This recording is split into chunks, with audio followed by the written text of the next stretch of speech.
Calzor moved his four-fingered hand carefully through the ancient dust. The dim light of his hovering lamp cast long shadows across the forgotten chamber. He had been digging in this moon's crust for 3 cycles, following traces of unusual energy patterns that none of his colleagues believed were important. More wasted time chasing ghosts, his supervisor had said yesterday. But Calzor knew better. The patterns matched exactly those described in the oldest texts that spoke of the humans. According to legend, humans had once traveled these stars. They had built great ships and spoken with many species before mysteriously vanishing 200 years ago. Most Nelvarians now considered humans to be nothing more than stories to entertain children, a convenient myth to explain ruins and technology that predated Nelvarian space travel. Calzor's hand touched something smooth amid the rough stone. He froze, then carefully brushed away more dust. A metallic surface emerged, its dark material absorbing his lamp's light in an unusual way. "Recording," he said, and his equipment began documenting the discovery. "I have located an artificial structure approximately 3 meters below the original excavation point. Material appears non-Nelvarian in origin." He worked for another hour, gradually uncovering more of the object. It was rectangular with rounded edges about the size of his torso. No Nelvarian markings or design patterns were visible. Instead, there were strange symbols etched into one side, straight lines and curves unlike the flowing script of his people. As he cleared the last bit of dirt from its surface, something unexpected happened.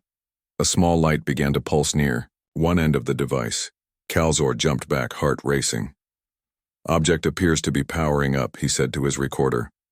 "After possibly centuries buried here, it still functions." A soft hum filled the chamber, and then a section of the device slid open. Calzor approached cautiously. Inside was a simple control panel with a single button glowing faintly blue.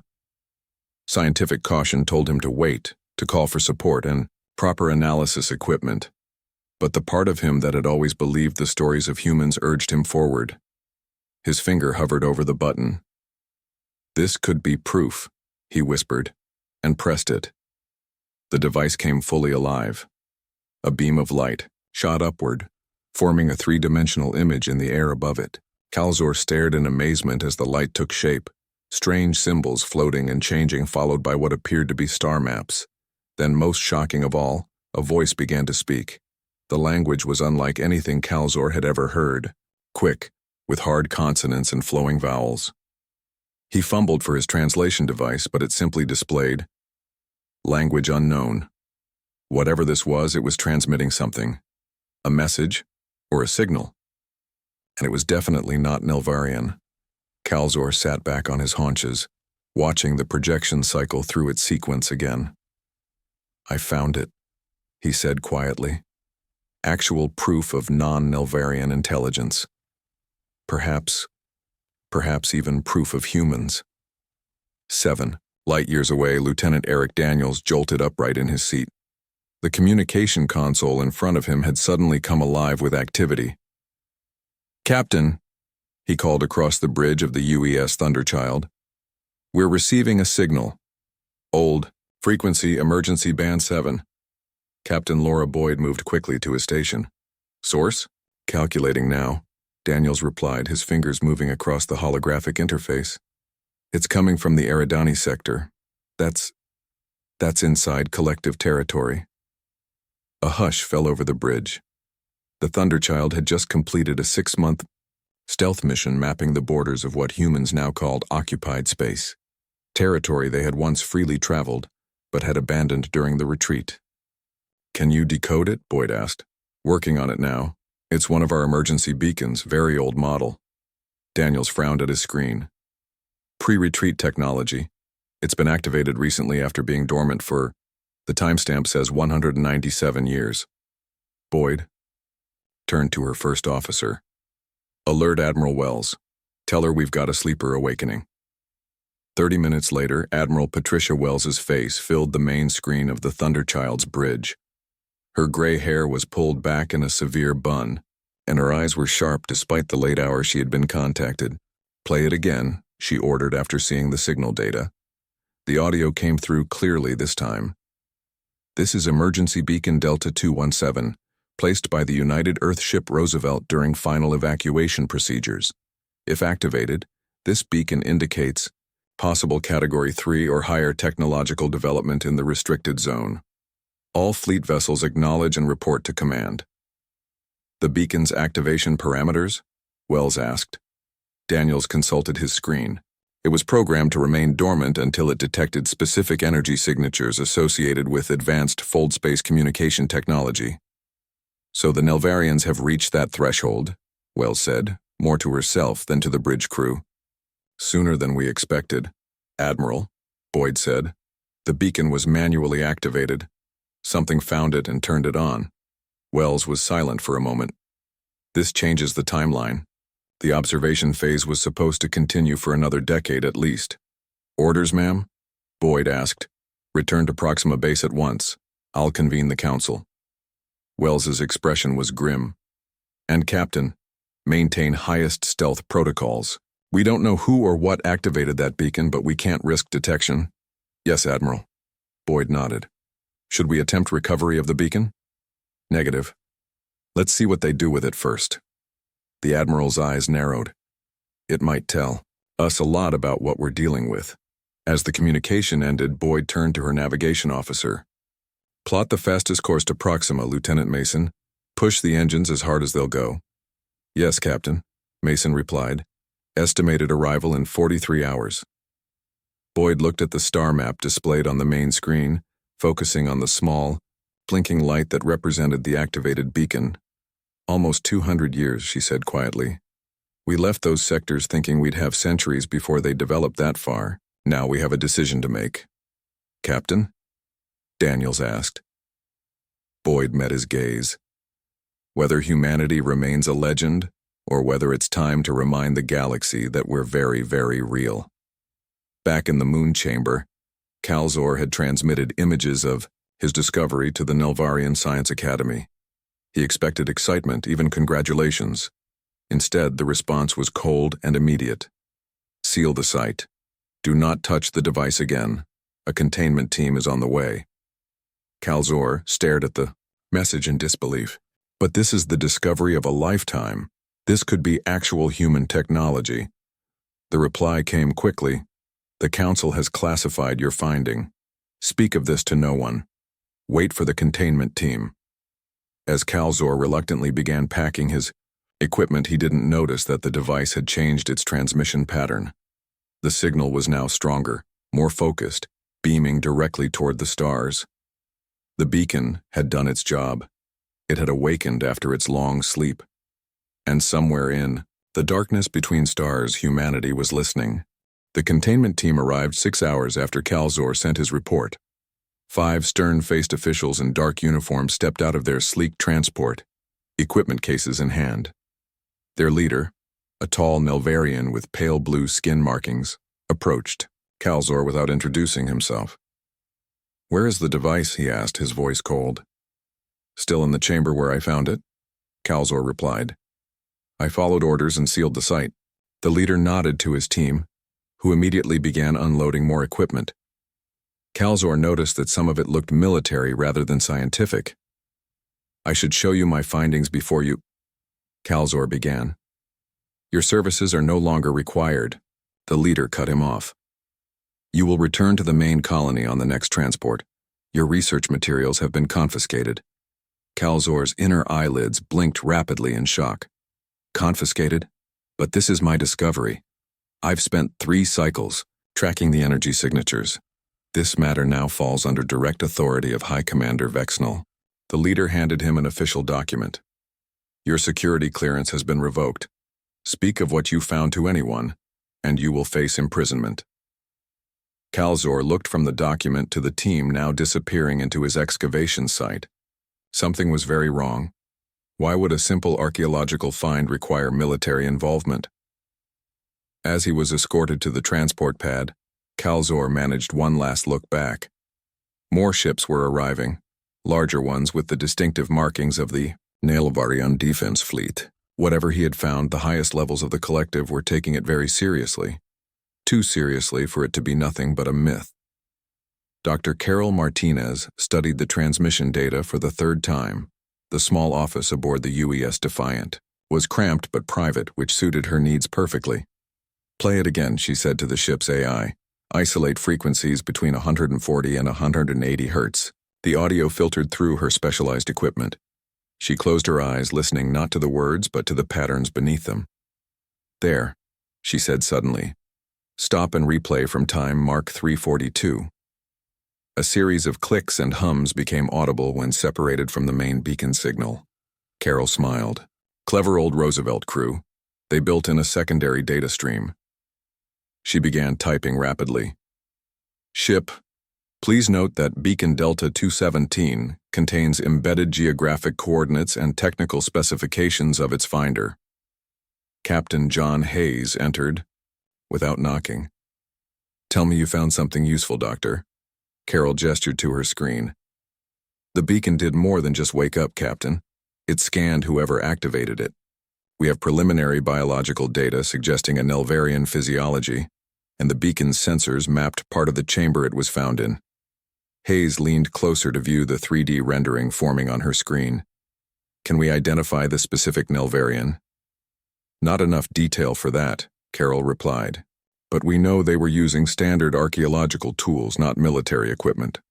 Probably a scientist or explorer who stumbled onto it." Hayes straightened. "Poor bastard probably has no idea what they've stepped into." He tapped his communication. "Band. Bridge, new course. Take us to these coordinates. Stealth approach. Minimum safe distance." "Sir?" Carol looked up in surprise. "Admiral Wells ordered us back to Proxima."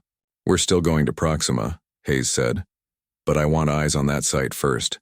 The Admiral will want current intel when she briefs the Council." Carol nodded. She had worked with Hayes long enough to know he operated in the gray areas of orders, when necessary. It's what made him one of the best reconnaissance captains in the fleet. "How long until we're in range?" she asked. 6 hours, Hayes replied. "Get some rest, Doctor. When we arrive, I need you monitoring all Nelvarian communications around that moon." High Commander Vexnall stood perfectly still as the holographic presentation concluded. Around the circular table, the other 6 members of the Nelvarian High Command waited for his response. "You're certain this is authentic?" he finally asked. "Not some relic of the Shattered Worlds?" Science Director Meltak nodded.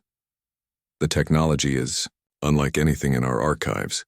The power source alone defies our understanding, still functioning after at least 2 centuries. And the language?" Vexnall pressed. "Unknown. But..." Meltak hesitated. "The mathematical sequences in the transmission match certain patterns described in the ancient texts, the ones attributed to humans." A murmur went around the table. Vexnall silenced it with a raised hand. "Humans are a myth," he said firmly. "Stories told to explain ruins our ancestors found when they first achieved space travel." "With respect, Commander," said Meltak, "what if they weren't? What if humans were real and they left these devices before disappearing?" Vexnall's expression darkened. "You sound like that troublesome researcher who found this object. What was his name?" "Calzor," an aide supplied. "He's been reassigned to the agricultural research station on the outer colony." "Keep him there," Vexnall ordered. "Now what of the device itself?" "We've moved it to the secure facility on Arcturus 3, Meltak reported. "Initial tests show it's transmitting a signal on frequencies we rarely monitor. We've contained the transmission for Now destroy it," Vexnall said suddenly. The room fell silent. "Commander?" Meltak's inner eyelids blinked rapidly. This could be the most significant archaeological find in generations. "We've barely begun to study." "It's transmitting," Vexnall cut him off. "Transmitting to whom? If this truly is alien technology, then the signal is calling someone or something. I will not risk the security of the collective." "The signal is likely automated," Meltak protested. "And if humans did exist, all evidence suggests they vanished long ago." Vexnall leaned forward. "Then why did they leave beacons that still function? Why create a device that wakes after centuries of dormancy?" He looked around the table. "No species builds such things without purpose." After a moment, first speaker Lazara spoke for the first time. As the civilian leader of the collective, her voice carried weight even in military matters. "We will not destroy knowledge," she said calmly. "The device will be studied, but with all possible security measures. And we will prepare in case the commander's concerns prove valid." Vexenal nodded stiffly. "I want fleet patrols doubled along our borders, and begin activating our reserve ships." As the meeting adjourned, Vexenal remained seated, staring at the image of the beacon still projected above the table. Something about it disturbed him deeply. Not just what it was, but what it represented. If humans had been real, and if they had left watchers behind, where had they gone? And more importantly, would they return? Aboard the UES Defiant. Now, hiding in the shadow of a small asteroid, Captain Hayes watched the Nelvarian ships through the main view screen. "Count?" he asked quietly. 17 vessels and growing," his tactical officer replied. "Mostly research ships, but at least 5 are military grade. They're establishing a perimeter." Hayes nodded. "They took the beacon off-world. Can we track where?" "Arcturus system, sir. Heavy security."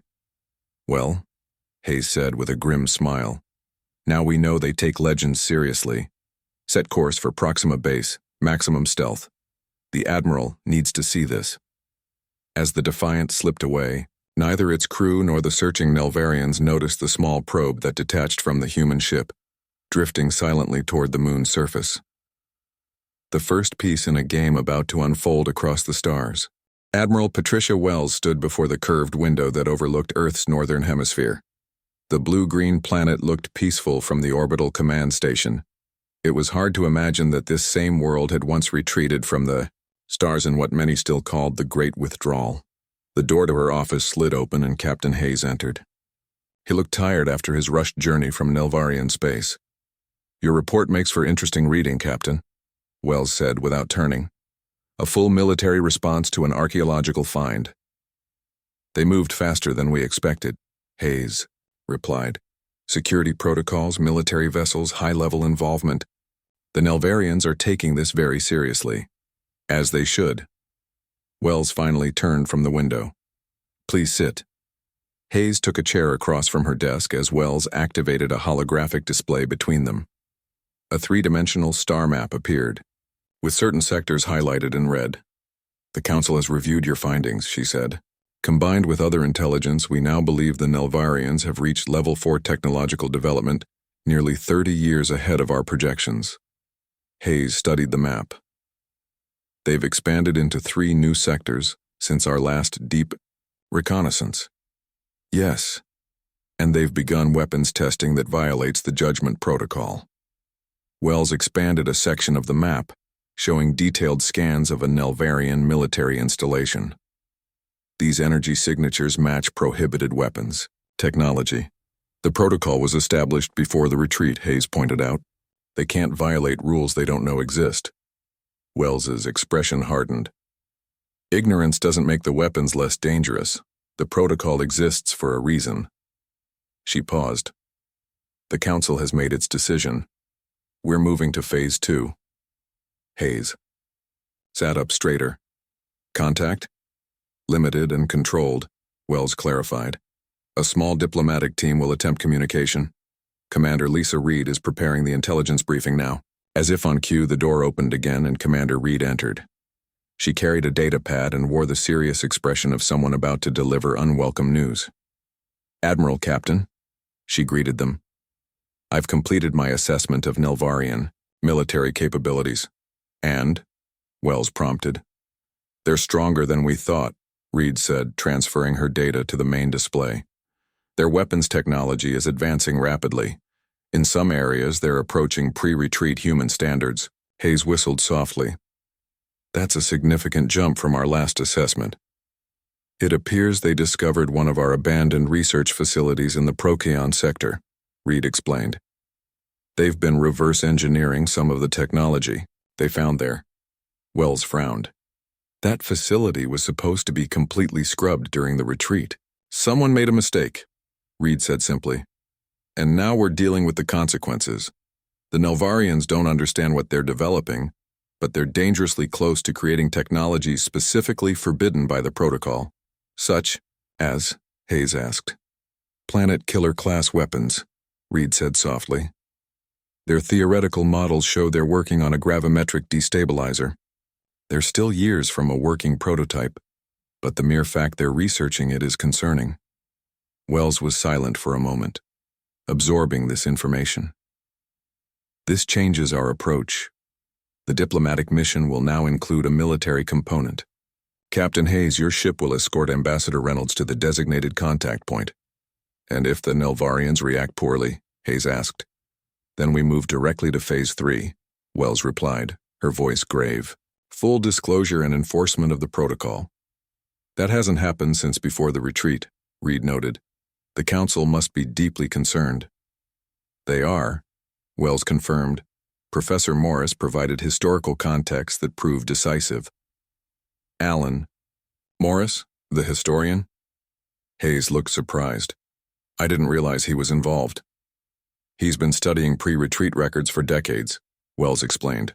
His analysis suggests the Nelvarians match the exact profile that led to the Nexus War. We can't risk a repeat of that catastrophe.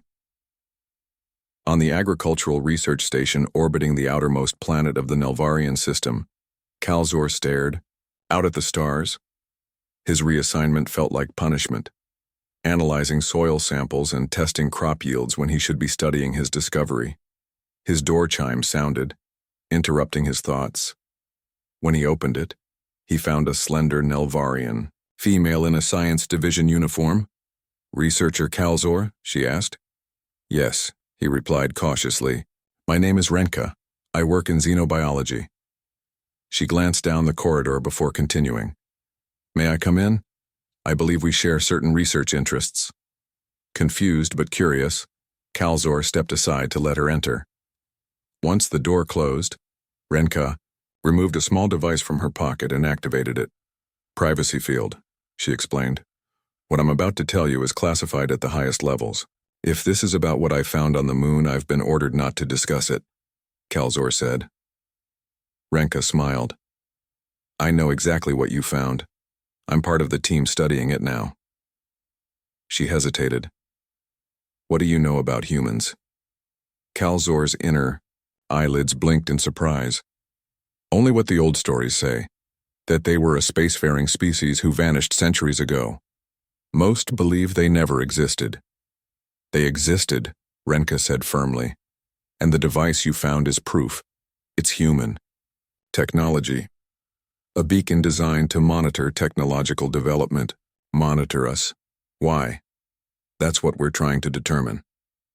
Renka activated a small holographic projector.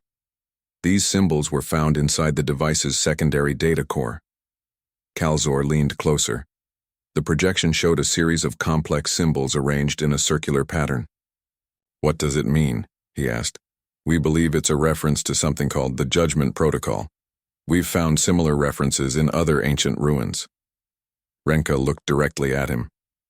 High Command is keeping this quiet, but there's a growing faction who believe humans didn't vanish. They withdrew, and they left these beacons to watch us. Calzor felt a chill run through him. Why are you telling me this? Because you found it, she said simply. And because we need researchers willing to consider possibilities that our leaders would rather ignore. High Commander Vex Nal wanted your discovery destroyed. Destroyed? But that's... First speaker Lazara intervened. But now something else has happened. Renka's voice dropped lower. 3 days ago, our long-range sensors detected an energy signature at the edge of our territory.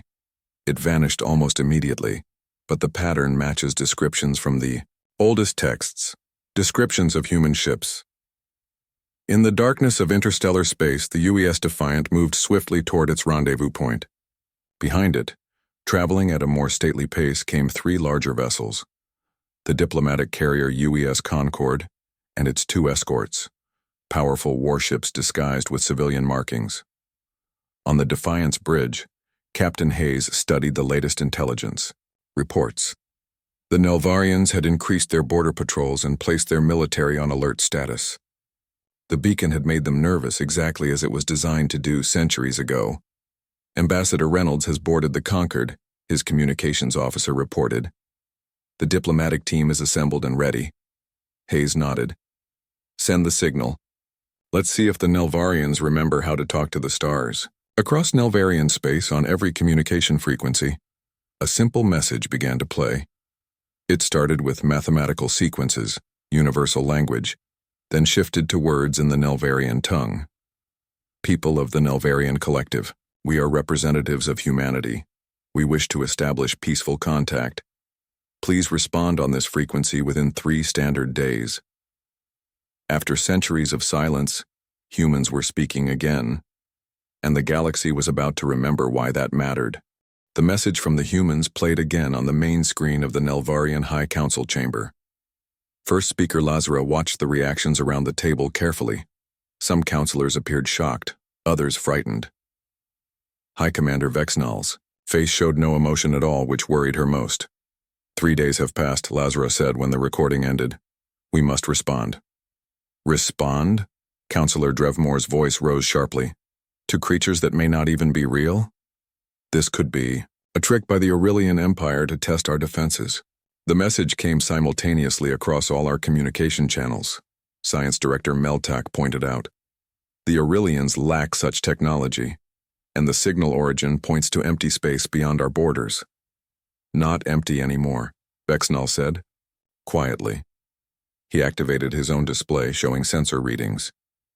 4 vessels holding position just beyond our territorial boundary. 3 large, 1 small. Their energy signatures match nothing in our records. "Human ships," Meltak whispered.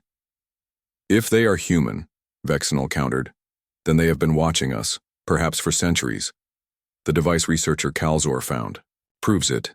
Why reveal themselves now unless they see us as a threat?" Lazara frowned. "Or perhaps they wish to establish peaceful relations, exactly as their message states. Then why bring warships?" Vexnal's eyes narrowed. "Our scans may be limited at this distance, but those vessels are clearly armed." The council chamber fell silent as everyone considered the implications. Finally, Lazara spoke again. "If humans truly existed before our space age, they would be far more advanced than us now. If they wanted war, they could have attacked without warning." She looked around the table. "I believe we should meet them. I will lead the diplomatic team myself." Vexnal stood abruptly. "Absolutely not. The first speaker cannot risk herself with unknown aliens." "I must agree with the commander," said Counselor Drevmore. "Send a lower-ranking delegation first." Lazara's 4-fingered hands folded calmly before her. "If these are truly humans returning after centuries, they will expect to meet our leaders. Sending subordinates would be seen as an insult or a sign of fear." She turned to Vexnal. "You may accompany me with whatever security you deem necessary." Vexnal's expression remained hard, but he nodded. 2 battle cruisers will escort our diplomatic vessel." "Very well," Lazara agreed. "And I want researcher Calzor included in our delegation. He found their beacon. His insights may prove valuable." "Calzor has been reassigned to agricultural research," Vexnal reminded her. "Then unreassign him," Lazara said firmly. "This is too important for political games, Commander." After a moment of tension, Vexnal gave a curt nod. "As you wish. First speaker." Admiral Wells studied the message from the Nelvarians on her private terminal. Their response had been cautious but agreeable, suggesting a meeting at coordinates in neutral space. "They're bringing warships," Fleet Commander Kevin Pierce noted from beside her desk. 2 of their heaviest battle cruisers. "As expected," Wells replied. "We'd do the same in their position." Pierce nodded. "Our ships are ready. The UES Horizon and UES Vigilant will escort the Concord, with the Defiant providing reconnaissance." "And if negotiations fail?" Wells asked. Pierce's face remained professional, but his eyes hardened. "The rest of Battle Group 7 is positioned 2 light minutes away, ready to jump in. 23 warships, Admiral. The Nelvarians would be outmatched 5-1. Wells sighed. "Let's hope it doesn't come to that." "Is Ambassador Reynolds prepared?" "As much as anyone can be for first contact," Pierce said. "Though technically this is re-contact. Not to them," Wells reminded him. To the Nelvarians, humans have only existed in legends. This will be a shock. A necessary one, Pierce said. The weapons they're developing, I know. Wells closed the file on her screen. The Judgment Protocol was created for exactly this reason. We just need to make them understand it's for their protection as well as others. Pierce looked skeptical. Species rarely appreciate being told what technologies they can and cannot develop. Then we'll need to be persuasive, Wells said, rising from her desk. The Council has authorized Ambassador Reynolds to share historical records of the Nexus, or if necessary. Sometimes the best warning is a glimpse of past mistakes. Calzor could hardly believe he was aboard the Nelvarian diplomatic vessel, heading toward a meeting with actual humans. After his conversation with Renka, he had been suddenly transferred back from the agricultural station. Now they both stood in the observation lounge watching stars streak by. "Why did you help me?" he asked quietly. Renka glanced around to ensure they were alone. "Because I belong to a group that has studied human legends for generations. We call ourselves the Rememberers. You believe the old stories are true?" "We know they are," she replied. "My great-grandmother was a child during the early days of Nelvarian spaceflight. She saw human ships with her own eyes before they disappeared. Her stories were passed down through our family." Calzor leaned closer. "What else do you know about them?" "They were peaceful explorers mostly. They traded knowledge and helped younger species." Renka's voice dropped even lower. "But they also enforced something called the Judgment Protocol. Some technologies were forbidden to develop." "Why?" "Because they had seen what those technologies could do. The ancient texts speak of a terrible war before our people reached the stars. The Nexus War. Entire worlds destroyed." She looked out at the passing stars. "The humans were the ones who ended it." The ship's intercom interrupted them. "All delegation members report to the briefing room. We will arrive at the meeting coordinates in 30 minutes. As they walked through the corridors, Calzor noticed significantly more security personnel than normal. Armed guards stood at every junction. In the briefing room, First Speaker Lazra was addressing the delegation. Behind her stood High Commander Vexnal, looking stern. "This meeting is historic," Lazra was saying. "We will learn if humans are truly the beings of legend, and if so, why they have returned now. Remember your instructions," Vexnal added. "Share no information about our military capabilities or research projects. If asked directly, defer those questions to me." Calzor glanced at Renka, who gave him a barely perceptible shake of her head. Something about Vexnal's demeanor suggested he was preparing for conflict rather than diplomacy. On the bridge of the UES Defiant, Captain Hayes watched the Nelvarian ships emerge from faster-than-light travel. The two battlecruisers took flanking positions while the diplomatic vessel moved toward the meeting point. "Right on schedule," Hayes noted. "Ambassador Reynolds is ready aboard the Concord?" "Yes, sir," his communications officer replied. "The reception area is prepared." Hayes nodded. "Maintain position. Keep sensors at maximum. I want to know if those cruisers so much as power up their targeting systems." The officer suddenly straightened. "Captain, we're detecting unusual energy readings from the second Nelvarian cruiser. It appears to be..." An alarm cut through the bridge. Hayes looked up sharply as tactical displays flashed red. "They've activated weapons systems," the tactical officer reported. "And they're launching smaller craft from their rear bays, trying to hide them behind the main cruiser." Hayes's expression hardened. "Alert the Concord and our escorts. It seems High Commander Vexnal has plans beyond diplomacy." He opened a channel to Admiral Wells. "Admiral, we may have a situation." First Speaker. Lazra felt the slight shift in the ship's movement before the alarm sounded. She turned sharply toward Vexnal. "What have you done?" she demanded. The High Commander's face remained impassive. "Taking necessary precautions. The humans bring warships to a diplomatic meeting. We must be prepared." "Prepared for what? Starting a war?" Lazra's inner eyelids blinked rapidly in anger. "I did not authorize weapons activation." The ship's captain approached, looking nervous. "First Speaker, High Commander. The human vessels are changing formation. Their escorts have moved to defensive positions. Before either could respond, every screen on the bridge suddenly changed. The same human face appeared on all of them, a female with short gray hair and a stern expression wearing a dark uniform with gold markings on the shoulders. Nelvarian vessels, the human spoke in perfect Nelvarian language. This is Grand Admiral Nicole Warren of the Human Defense Force. Your warships have activated weapon systems during a diplomatic approach. This violates interspecies contact. Protocols. Stand down immediately or we will consider this a hostile action. Vexnal stepped forward. How are they on our communication systems? This is impossible. The ship's communications officer looked terrified. Sir, they bypassed all our security measures like they didn't even exist. Lazara moved to the main screen. Admiral Warren, this is First Speaker Lazara. There has been a misunderstanding. We did not intend. The ship shuddered violently. Lazara grabbed a nearby console to keep from falling.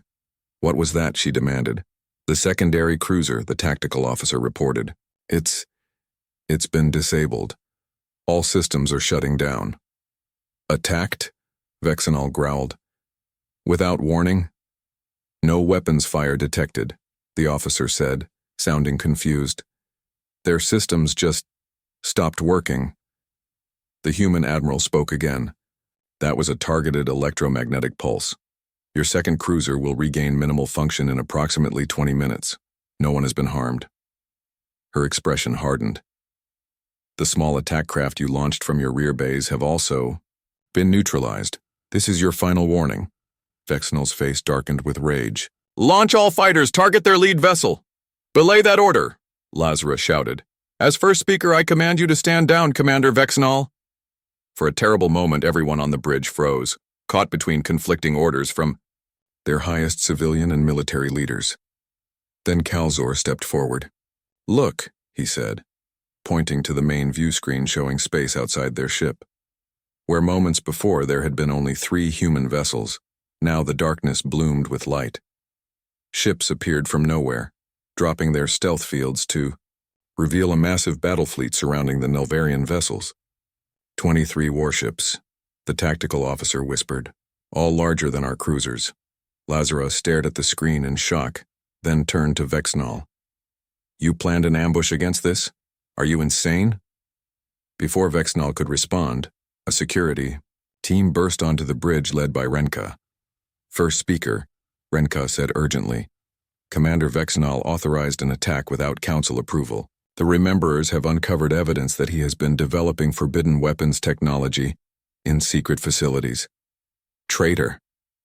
Vexenal lunged for her, but 2 security officers grabbed his arms. The Rememberers have served as watchers for generations, Renka continued. We preserved the true history of human contact while others forgot. Commander Vexenal discovered our existence months ago and began eliminating our members one by one. Lazara's face showed a mixture of shock and dawning comprehension. The missing scientists, the accidents at research stations. Vexenal struggled against his captors.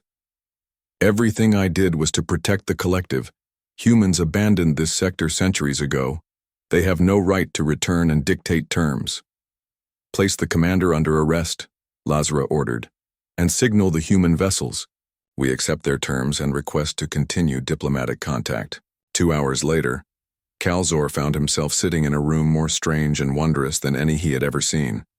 The human diplomatic vessel was a marvel of technology far beyond Nelvarian capabilities. The walls seemed alive with subtle patterns of light, and the air itself felt different, cleaner somehow. Across from him sat a human female with dark hair streaked with silver. Ambassador Susan Reynolds smiled at him, showing blunt white teeth that should have seemed threatening but somehow didn't. The beacon you found was placed there 197 years ago, she explained. It was part of a network we established before the Great Withdrawal. Why did humans leave? Calzor asked the question that had burned in him since childhood. The old stories say you were everywhere among the stars, and then suddenly gone. Reynolds nodded.